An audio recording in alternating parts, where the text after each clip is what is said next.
في هذا الفيديو غادي نتعلموا كيفاش نستخدموا ولا كيفاش نستعملوا if else statement. يعني الفرق ما بينها وبين ال if simple اللي شفناه في الفيديو اللي قبل هو اننا نقدروا نحدوا جوج ديال لي بارتي من الكود. يعني واحد كي كينفذ واحد الى تحقق الشرط، والاخر كينفذ الى الشرط ما تحققش. بمعنى اخر، اذا تحقق الشرط دير هذا، واذا ما تحققش الشرط دير هذا.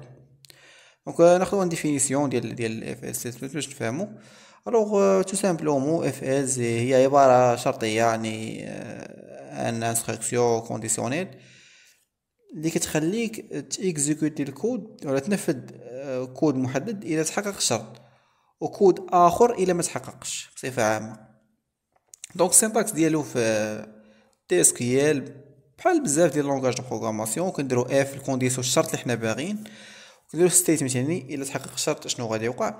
ايلز الا ما تحققش دير حاجه اخرى. يعني الستيتمنت الاول الا تحقق الشرط، الستيتمنت الثاني الا ما تحققش، وهذيك ايلز كنديروها قبل من الشرط الثاني اللي غادي يكون الا ما تحققش بيان سور. سينتاكس اخر او اكزومبل اخر سينتاكس اخر هو هذا كما كتشوفوا هنايا. عندي اف الكونديسيون اللي انا باغي نحقق، بيجين وسط منها بزاف ديال ستيتمنت اند في الاخر، وعندك نديرو ايلز بيجين وسط منها بزاف ديال ستيتمنت عند اند في الاخر. الكونديسيون هو الشرط اللي باغي نحققو، وهذيك بيجين اند كيكون وسط منها ولا كتجمع ليا بزاف ديال الاوامر ولا بزاف ديال الحوايج اللي بغيتهم يوقعوا الى الشرط كان سواء محقق سواء محققش. فبحال هذه الحاله عندي الشرط ديالي هو الكونديسيون اللي عندي، غندير غادي نعطيه بزاف ديال الاوامر يديرهم الى الشرط تحقق.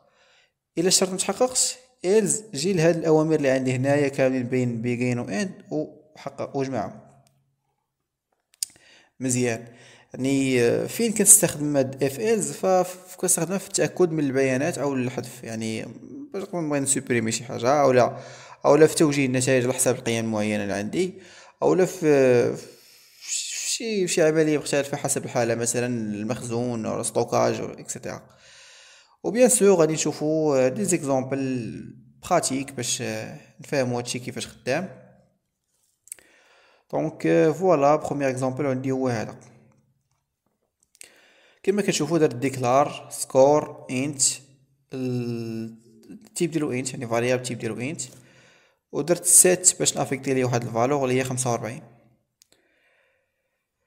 اف الفاريابل ديالنا اللي هو سكور سوبيريور او ايغال 60 افيش هاد الميساج برينت ستودنت باسد. إلز افيش الميساج الاخر اللي هو ستودنت فايلد. شنو جي يدير هذا كيتحقق من نقطة، يعني من هذيك السكور اللي دي النقطة الا كانت كبر من 60 راه باسد، والا كانت قل من 60 راه فايلد. دونك راه ما اكزيكوتي باش تشوف وهي ستودنت فايلد افيشالي ستودنت فايلد. علاش؟ لان سكور ها هو عطينا 45، ولكن البروغرام تيقول لك الا كان 60 الشرط غيتحقق الا كان كبر من 60، ولكن حنا راه عطينا 45 دونك الشرط ما غيتحققش. شنو هي الستيتمنت اللي غادي تخدم وتافيشا؟ اللي هي الستيتمنت الثانيه، لانها مديوره من مورا ايلز، وايلز تيقول لك الا الشرط ما تحققش دير هذه.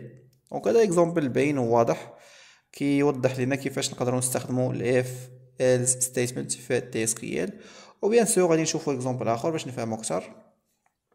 نسوبريمي هذيك. فوالا عندنا اكزومبل اخر اللي هو ديكلار فوالا الفاريابل ديال سميتو امبلوي اي دي تيبيرو انت سيت امبلوي اي دي افيكتور لي 5. دونك هو الفاريابل عطينا 5. اف اكزيست الا كاين عندي في الكولون في الطابلو ديالي ان سول كولون، خاص يكون عندنا على الاقل واحد كولون لي سيليكت فروم امبلوي اي دي وير الامبلوي كيساوي هاد الاي دي ديالو كيساوي هاد الفاريابل اللي ديجا عندنا حنا. يعني خاصو يلقى لي واحد الكولون ديال على الاقل واحد القرون في الطاب ديال لي زامبلوي اللي عندي يكون الاي دي ديال هذاك الامبلوي كيساوي 5، كيساوي بيان سور الفاريابل عطينا واحد الفالور اللي هي 5 دونك تساوي 5.